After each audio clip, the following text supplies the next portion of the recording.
أشهد أن لا إله إلا الله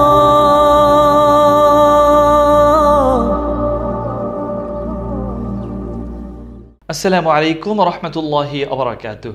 সম্মানিত শিক্ষার্থীবৃন্দ, ইসলাম অ্যান্ড লাইফের আয়োজনে সালাত হোক অর্থময় শিরোনামের এই দর্সগুলি আমরা প্রায় শেষ পর্যায়ে চলে এসেছি। এবার আমরা একদম শেষ দর্সে 15তম দর্সে এখানে আমরা শিখব সূরা হাশরের শেষের 3 আয়াত। এর বিশেষ ফজিলত রয়েছে, যার জন্য আমরা আপনাদেরকে এটা শেখাতে চাই এবং এর তাফসীর ও তর্জমা করতে চাই। এর মাধ্যমে ইনশাআল্লাহ আমরা এই কোর্স শেষে বিদায় নেব। চলুন আমরা এবার সূরা হাশরের শেষের 3 আয়াত উচ্চারণ শুদ্ধ করি, তারপরে তর্জমা এবং তাফসীরের দিকে ধাবিত হব। সূরা হাশরের এই শেষ 3 আয়াত তেলাওয়াতের আগে বিশেষভাবে আউযু বিল্লাহ পড়তে হয়, অর্থাৎ সেটা এভাবে হাদিসে এসেছে, আউযু বিল্লাহিস সামিউল আলিম মিনাশ শাইতানির রাজীম, আউযু বিল্লাহিস সামিউল আলিম মিনাশ শাইতানির রাজীম। আমরা অন্য সময় পড়ি আউযু বিল্লাহি মিনাশ শাইতানির রাজীম, আর এখানে আউযু বিল্লাহিস সামিউল আলিম মিনাশ শাইতানির রাজীম। এভাবে তিনবার পড়ে যদি আপনি পড়েন, আমি এখানে একটা হাদিস দেখাচ্ছি। মাকাল ইবনে আসাদ রাদিয়াল্লাহু তাআলা আনহু, বহুত বড় সাহাবী, তার থেকে বর্ণিত তিরমিজি শরীফের হাদিসটি, তিনি বলেছেন, কেউ যদি সকাল এবং সন্ধ্যায় আউযু বিল্লাহি মিনাশ শাইতানির রাজীম যোগে সূরা হাশরের শেষের 3 আয়াত তেলাওয়াত করে, সে যদি মারা যায় সকালে কিংবা সন্ধ্যায়, অর্থাৎ দিনে কিংবা রাতে সে যদি মারা যায়, তাহলে 70,000 ফেরেশতা আল্লাহ পাক রব্বুল আলামিন তার জন্য নিয়োজিত করে দেন, এবং ওই ফেরেশতাদের কাজ হচ্ছে তা আল্লাহ সুবহানাহু ওয়া তাআলার কাছে ওই ব্যক্তির জন্য মাগফিরাত তলব করতে থাকে, তার জন্য ক্ষমার দোয়া করে। তো আমরা এইভাবেই পড়ব, আউযু বিল্লাহিস সামিউল আলিম মিনাশ শাইতানির রাজীম, এরপরে হুয়াল্লাহুল্লাযী লা ইলাহা ইল্লা হু আলিমুল গায়বি ওয়াশ শাহাদাতি হুয়ার রাহমানুর রহিম। হুয়াল্লাহুল্লাযী লা ইলাহা ইল্লা হু الملك القدوس السلام الملك القدوس السلام المؤمن المهيمن المؤمن المهيمن العزيز الجبار المتكبر سبحان الله عما يشركون هو الله الخالق البارئ المصور له الأسماء الحسنى يسبح له ما في السماوات والأرض وهو العزيز الحكيم صدق الله مولانا العظيم। যাদের উচ্চারণে জটিলতা আছে, এই তেলাওয়াতগুলি বারবার বাজিয়ে শুনবেন এবং নিজে চর্চা করবেন। এবার আসেন আমরা চলে যাব এই সূরার শাব্দিক তর্জমায়, অর্থাৎ এই 3 আয়াতের শাব্দিক তর্জমায়। হুয়াল্লাহুল্লাযী লা ইলাহা ইল্লাহু, হু মানে তিনি, হুয়া মানে তিনি, তিনিই হচ্ছেন আল্লাহ।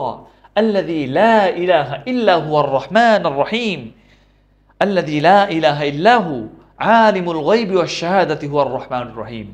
তিনি হচ্ছেন একমাত্র দৃশ্য এবং অদৃশ্যমান সমস্ত জ্ঞানের অধিকারী, আর রহমান আর রহিম, এবং তিনি হচ্ছেন পরম করুণাময় ও অসীম দয়ালু। দেখুন, এখানে আমি চমৎকার একটা জিনিস আপনাকে এখনই পরিষ্কার করে দিচ্ছি, সেটি হচ্ছে আলিমুল গায়বি ওয়াশ শাহাদা। তিনি হচ্ছেন গায়েব এবং প্রকাশ্য, যেটা মানে গোপন আর যেটা প্রকাশ্য, এই সমস্ত এলেমের মালিক। আমরা যে বলে থাকি যে গায়েব গায়েব গায়েব, গায়েবের এলেম, গায়েবের জিনিস, আসলে গায়েব কিন্তু আমাদের দিকে লক্ষ্য করে বলা হয়, গায়েব কিন্তু আল্লাহর কাছে নয়। আল্লাহ পাকের কাছে সবই শাহেদ, তিনি সবই হচ্ছেন দেখেন সমানভাবে, যেটা আপনি দেখেন আর যেটা আপনি দেখেন না, যেটা আমাদের কাছে প্রকাশ্য আর যেটা আমাদের কাছে গোপন, এই সব কিছুই কিছু আল্লাহর কাছে সমানভাবে প্রকাশ্যমান। এই জন্য আল্লাহ পাকের কাছে কোনো কিছুই কি নাই, গায়েব নাই, তার কাছে সব কিছুই হচ্ছে শাহাদা। কিন্তু আপনার আমার কাছে হচ্ছে গায়েব আর শাহাদা তুলনামূলক বা আপেক্ষিক ব্যাপার। এজন্য আমাদের দিকে লক্ষ্য করে আল্লাহ পাক বলেছেন যে তোমাদের কাছে যা কিছু গোপন আর তোমাদের কাছে যা কিছু প্রকাশ্য সব কিছু তিনি জানেন। তুমি যা গোপনে করো তাও জানেন, তুমি যা লোকালয়ে করো তাও তিনি জানেন, এবং তিনি হচ্ছেন পরম করুণাময় অসীম দয়ালু। এই দুটি নাম আল্লাহ পাক এখানে উল্লেখ করেছেন, বোঝাতে চেয়েছেন যে তোমরা গোপনে এবং প্রকাশ্যে যে ভুলগুলি করে থাকো সেগুলি আল্লাহ পাক তোমাদেরকে দয়া করে কিন্তু ক্ষমা করছেন। তিনি দেখেও সব কিছু জেনে বুঝেও তিনি তোমাকে তবার সুযোগ দিচ্ছেন। বারবার তুমি করছো একই অপরাধ, তারপরও তোমার মধ্যে তবার অনুভূতি জাগ্রত হচ্ছে না। কেমন মুসলমান তুমি? তো এই জন্য আমাদেরকে তওবা করা উচিত। আল্লাহ পাকের কাছে কিন্তু সবই আমরা ধরা খেয়ে যাচ্ছি। এবার আসুন, তারপরে এতে বলা হচ্ছে হুয়াল্লাহুল্লাযী লা ইলাহা ইল্লাহু আল মালিকুল কুদ্দুস। তিনি হচ্ছেন আল্লাহ যিনি আল মালিক, বাদশাহ, অধিপতি, আল কুদ্দুস যিনি পবিত্র সব ধরনের অপবিত্রতা থেকে, সব ধরনের ত্রুটি থেকে। আসসালাম তিনি শান্তিদাতা, আল মুমিন তিনি নিরাপত্তা দাতা, আল মুহাইমিন তিনি আপনাকে সংরক্ষণ করেন। গোটা পৃথিবী শুধু নয়, মহাবিশ্ব সমস্ত কিছুকে তিনি সংরক্ষণ করেন। আল আজিজ তিনি পরাক্রমশালী, আল জাব্বার এবং তিনি প্রবল, সব কিছুর উপরে তিনি প্রবল, সমস্ত শক্তির উপরে তাহার শক্তি প্রবল।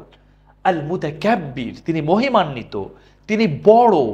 আল মুতাকাব্বির আর এক অর্থ হতে পারে তিনি অহংকারের সব কিছুর মালিক। যেগুলো দিয়ে আমরা অহংকার করি এই সব কিছু আমাদের কাছে যদিও ঠুনকোভাবে আছে, কিন্তু আল্লাহ পাকের কাছে সব কিছু পূর্ণাঙ্গভাবে আছে। আপনার শক্তি কতটুকু, কতটুকুর বলে আপনি বলিয়ান, কিন্তু আপনি এ নিয়ে গর্ব করছেন। কতটুকু ধনাঢ্য আপনি, এ নিয়ে আপনি গর্ব করছেন। কতটুকু সুন্দর আপনি, এ নিয়ে গর্ব করছেন। অথচ আল্লাহ পাক আল মুতাকাব্বির, অহংকারের যত দিক থাকতে পারে সব কিছুর একচ্ছত্র মালিক তিনি। দারুণ কথা বলেছেন। এরপরে দেখেন সুবহানাল্লাহি আম্মা ইউশরিকুন। কিন্তু এত কিছুর পরেও আমরা আল্লাহ পাকের প্রতি শিরিক করছি। কিন্তু আল্লাহ পাক বলছেন সুবহানাল্লাহ তিনি পবিত্র, আম্মা ইউশরিকুন লোকজন যা কিছু তার প্রতি শরিক করে, তার শক্তির সঙ্গে শরিক করে, তার ইলাহিয়াতের সঙ্গে শরিক করে, তার ইবাদতের সঙ্গে শরিক করে, তার রাজ্জাকিয়াতের সঙ্গে শরিক করে। আমরা বলি আমার রিজিক দিচ্ছে কে? আরে এটা না হলে তো আমার বাঁচতে পারতাম না, চাকরিটা না হলে। আপনি বলছেন আরে ডক্টর না হলে তো আমার বাচ্চাটাকে বাঁচাতে পারতাম না। এভাবে আমরা বিভিন্ন ক্ষেত্রে না বুঝে কিংবা না জেনে অথবা জেনে আমরা যে শিরিক করছি, আল্লাহ পাকের সমস্ত শিরিক থেকে মুক্ত। আপনি যে পীর বাবাকে সিজদা করছেন, আল্লাহ পাকের সঙ্গে ইবাদতের ক্ষেত্রে শরিক করছেন, এই শিরিক থেকে আল্লাহ পাক মুক্ত। হুয়াল্লাহুল খালিকুল বারিউল মুসাউবির লাহুল আসমাউল হুসনা। কি দারুণ দেখুন যে তিনি হচ্ছেন আল্লাহ যিনি আল খালিক সৃষ্টিকর্তা, তারপরে আল বারি যিনি শুধু সৃষ্টিকর্তাই নন, যিনি নতুন নতুন জিনিস উদ্ভাবন করেন। আপনি তো জানেন, আপনি যদি বিজ্ঞান মনস্ক হয়ে থাকেন, যে গোটা পৃথিবী এবং মহাবিশ্ব কিন্তু ধীরে ধীরে বড় হচ্ছে। এটা মানেন আপনি? আপনি বিজ্ঞানের যদি গভীর থেকে থাকেন আপনি এটা স্বীকার করবেন এবং জানবেন যে বর্তমান বিজ্ঞান বলছে যে মহাবিশ্ব ধীরে ধীরে বড় হচ্ছে, সব কিছু বড় হচ্ছে। এই যে আল বারি তিনি হচ্ছেন ধীরে ধীরে সব কিছুর আপনার হচ্ছে প্রলম্ব সৃষ্টি করছেন। এগুলির মধ্যে তিনি নতুনত্ব সৃষ্টি করছেন এবং আমরা অনেক কিছু খুঁজে পাচ্ছি, অনেক খনিজ সম্পদ খুঁজে পাচ্ছি, অনেক নতুন বিজ্ঞানের উদ্ভাবন করছি। এগুলি আল্লাহ পাক রব্বুল আলামিন আমাদের জন্য এই খনিগুলো যদি না রাখতেন, এই মেধা যদি তিনি আমাদেরকে না দিতেন, এই সোর্স তৈরি তিনি আমাদেরকে তৈরি না করে দিতেন, আমরা পারতাম না। এই জন্য তিনি আল বারি, আল মুসাউবির তিনি আকৃতি দাতা। আপনাকে আমাকে সৃষ্টি করেন বিভিন্ন আকৃতিতে, পশু পাখি সৃষ্টি করেন। লাহুল আসমাউল হুসনা এবং তারই জন্য সাজে আল আসমাউল হুসনা, এবং তারই জন্য রয়েছে আল আসমাউল হুসনা মানে অতিশয় সুন্দর সব নামগুলি। ৯৯টা আল্লাহ পাকের সিফতি নাম বা গুণবাচক নাম রয়েছে এখানে, সেগুলির প্রতি ইঙ্গিত করা হয়েছে। ইউসাব্বিহু লাহু মা ফিস সামাওয়াতি ওয়াল আরদ ওয়া হুয়াল আজিজুল হাকীম। আপনি কি জানেন ইউসাব্বিহু লাহু মা ফিস সামাওয়াতি ওয়াল আরদ, গোটা জগৎ জুড়ে মহাবিশ্ব জুড়ে যা কিছু আছে সব কিছু প্রতিনিয়ত আল্লাহ পাকের তাসবিহ পড়ে, আমরা মানুষরা ছাড়া। পবিত্র কোরআনের এক আয়াতে এসছে ওয়ালাকিন লা তাফকাহুনা তাসবিহাহুম, তোমরা হয়তো তাদের তাসবিহ উপলব্ধি করো না, তাদের ভাষা তোমরা বোঝো না, এই জন্যে, কিন্তু তারা ঠিকই আল্লাহ পাকের তাসবিহ পড়ছে। এজন্য আমরা মানুষরা আল্লাহর সবচেয়ে বেশি সুবিধাভোগী প্রাণী, সবচেয়ে সুবিধাভোগী জীব, এবং আল্লাহ পাক আমাদের কি বলেছেন আশরাফ, আমরাই হচ্ছে আল্লাহ পাকের সবচেয়ে সুন্দর সৃষ্টি। অথচ আমরাই কিনা আল্লাহ পাকের তাসবিহ কম পড়ি। এজন্য আল্লাহ পাক বলেছেন, আমাদেরকে সতর্ক করছেন যে হে মানুষ, ইউসাব্বিহু লাহু মা ফিস সামাওয়াতি ওয়াল আরদ, গোটা পৃথিবী জুড়ে যা কিছু আছে, মহাবিশ্ব জুড়ে সব কিছু তার তাসবিহ পড়ে, তার গৌরব গাথা বর্ণনা করে। ওহুয়াল আজিজুল হাকিম, এবং তিনি হচ্ছেন মহাপরাক্রমশালী, মহাবিজ্ঞ বিচারক। তার চেয়ে বড়, তার চেয়ে বিজ্ঞচিত কোনো বিচারক কখনোই হবে না। পরকালে তিনি আমাদের বিচার করবেন। তো আসুন, আমরা শুরুতেই বলেছিলাম এই সূরার আয়াতগুলি পড়ার সময় কিভাবে এটার আমরা তেলাওয়াত করব সকাল এবং সন্ধ্যায়। আউযু বিল্লাহিস সামিউল আলিম মিনাশ শাইতানির রাজিম, এটাকে 3 বার পড়ে তারপরে আমরা এই আয়াতটা তেলাওয়াত করব। তাহলে বিশেষ ফজিলা হিসাবে আমাদের জন্য 70,000 মাগফিরাতের ফেরেশতা নিযুক্ত হয়ে যাবে ইনশাআল্লাহ। এখানে আল্লাহ সুবহানাহু ওয়া তাআলার পবিত্র গুণাবলী বর্ণনা করা হচ্ছে এই সূরার শেষ 3 আয়াতের মধ্যে, সূরা হাশরের। এখানে আল্লাহ পাক রব্বুল আলামিনের দয়ালু, তিনি যেভাবে, তিনি পরাক্রমশালী, তিনি হাকিম, তিনি হচ্ছেন আল বারি, তিনি আল মুসাউবির, এই সব কিছু এখানে বলা হয়েছে। অর্থাৎ তার যে গৌরব গাথা, তার যে শক্তি সামর্থ্য, এগুলির কথা এখানে বারবার বলা হয়েছে। আয়াতের বিষয়বস্তু, এখানে মানুষ যে শিরিক করে, এই শিরিক থেকে আল্লাহ পাক যে মুক্ত, আল্লাহ পাক মূলত এই শিরিকগুলি গ্রহণ করেন না। শিরিক মুক্ত ইবাদত আল্লাহ পাক চান। আল্লাহ পাক সূরা বাইয়ানের এক আয়াতে বলেছেন, তোমাদের ইবাদতের প্রতি আল্লাহ পাক ন্যূনতম মুখাপেক্ষী না, তবে হ্যাঁ, তোমরা শিরিক মুক্ত যে ইবাদত করো, তোমরা যে লোক দেখারও মুক্ত, লৌকিকতা মুক্ত যে ইবাদতগুলি করো, সেগুলি আল্লাহ পাক গ্রহণ করেন এবং এগুলির প্রতিদান তোমাদেরকে দিয়ে থাকেন। এছাড়া কোনো ইবাদত আল্লাহ পাক গ্রহণই করেন না। এজন্য এই সূরার মধ্যে, এই আয়াতগুলির মধ্যে বিশেষ নির্দেশনা রয়েছে, আমরা যেন শিরিক মুক্ত এবং রিয়া তথা লৌকিকতা মুক্ত ইবাদত করতে পারি। দেখুন, আলিমুল গায়বি ওয়াশ শাহাদা, আমি বলেছিলাম শুরুতেই যে গায়েব এবং শাহাদা তথা প্রকাশ্য এবং অপ্রকাশ্য হচ্ছে আমাদের প্রতি লক্ষ্য করে বা আমাদের আপেক্ষিকতার দৃষ্টিতে, অথচ আল্লাহ পাক রব্বুল আলামিনের কাছে সবই হচ্ছে শাহাদা, তার কাছে গায়েব বলে কিছু নাই। দেখুন, আল কুদ্দুস অর্থ হচ্ছে ওই সত্তা যিনি সমস্ত দোষ এবং কলঙ্ক থেকে, এমনকি সমস্ত অশালীন বিষয়াদি থেকে পবিত্র। আল মুমিন, যিনি হচ্ছেন মানুষকে নিরাপত্তা দিয়ে থাকেন। আবার মুমিন আমরা যদি আমাদের ক্ষেত্রে ব্যবহার করি, তাহলে হচ্ছে আমরা যারা আল্লাহ এবং রাসূলের প্রতি, পরকালের প্রতি, সাহাবাদের প্রতি, আল্লাহ পাকের কিতাবগুলির প্রতি ঈমান আনয়ন করেছি, আমাদেরকে মুমিন বলা হয়। আল মুহাইমিন, তিনি হচ্ছেন দেখাশোনাকারী, আমাদেরকে দেখভাল করেন। আল জাব্বার, পরাক্রমশালী, প্রতাপশালী। আল মুতাকাব্বির, বলেছিলাম যে অহংকার, তাকাব্বুর থেকে আসতে পারে, যে আল্লাহ পাক রব্বুল আলামিনের কাছে ওই সকল গুণাবলী শতভাগ রয়েছে, একদম পুরোপুরি রয়েছে, যেগুলির দ্বারা কেউ অহংকার করতে পারে। অথচ আপনি আমি টুনকো শক্তির অধিকারী হয়ে আমরা কি অহংকার শুরু করে দিই, বড়াই শুরু করে দিই। এটা আমরা যে অপূর্ণাঙ্গ, এটার একটা প্রমাণই বহন করে বরং। এজন্য যারা অহংকার করবে, তারা মূলত আল্লাহ পাক রব্বুল আলামিনের সাথে এক ধরনের শিরকি করছে। কারণ যেই গুণটা তার মধ্যে নেই পুরোপুরিভাবে, সে সেটা নিয়ে যদি অহংকার করে, এটা আল্লাহ পাক রব্বুল আলামিনের সাথে নিজেকে শামিল করা বা নিজেকে তার সঙ্গে জাজ করার মতো একটা ব্যাপার হয়ে যাবে, তারা মিথ্যাবাদী সাব্যস্ত হবে। আল মুসাউফির, আল্লাহ পাক হচ্ছেন আপনাকে অবয়ব দিয়ে থাকেন, তিনি সমস্ত প্রাণীকে অবয়ব দান করেন। কাকে কেমন অবয়ব দেওয়া উচিত আপনি প্রশ্ন করতে পারেন, যে একজন মানুষ সে তো সুন্দর হাত পা পেয়েছে, নাক চক্ষু পেয়েছে, আবার দেখা যায় আরেকজন মানুষকে আল্লাহ পাক প্রতিবন্ধী বানিয়েছেন, বিকলাঙ্গ বানিয়েছেন, তাহলে এইটা আপনার কেমন অবয়ব দান করা হলো? দেখুন, আল্লাহ পাক রব্বুল আলামিন এই যে কিছু অপূর্ণাঙ্গ সৃষ্টি, যাদের হাত পা এবং পুরো শরীরের কিছু কিছু কাঠামো অপূর্ণাঙ্গ আল্লাহ পাক সৃষ্টি করেন, এর মাধ্যমে মূলত মানব জাতিকে আল্লাহ দেখাতে চান, হে মানুষ দেখো না, তোমাকে কি দারুণ করে সৃষ্টি করেছি, তোমাকে কত ভালোবেসে সৃষ্টি করেছি, তুমি নিজেকে নিয়ে অহংকার করছো, অথচ তোমাকে চাইলে তো আমি আমার এই বান্দার মতো বানাতে পারতাম। এবার আপনি বলতে পারেন, তাহলে ওই বান্দার প্রতি আল্লাহর বিশেষ কোনো রাগ আছে? নো, রাগ নাই। এটা বরং আল্লাহ পাক রব্বুল আলামিন এক সৃষ্টির মাধ্যমে আরেক সৃষ্টিকে সতর্ক করা। সবাইকে আল্লাহ পাক কোনো না কোনো শিক্ষা কিন্তু তিনি দিচ্ছেন, এবং কারো না কারো মাধ্যমে দিচ্ছেন। এটা আল্লাহ পাকের সৃষ্টির সৌন্দর্য। এটা নিয়ে আপনাকে হুতাশ করার যেমন কিছু নেই, এবং আপনাকে হচ্ছে হতাশ হবারও কিছু নেই।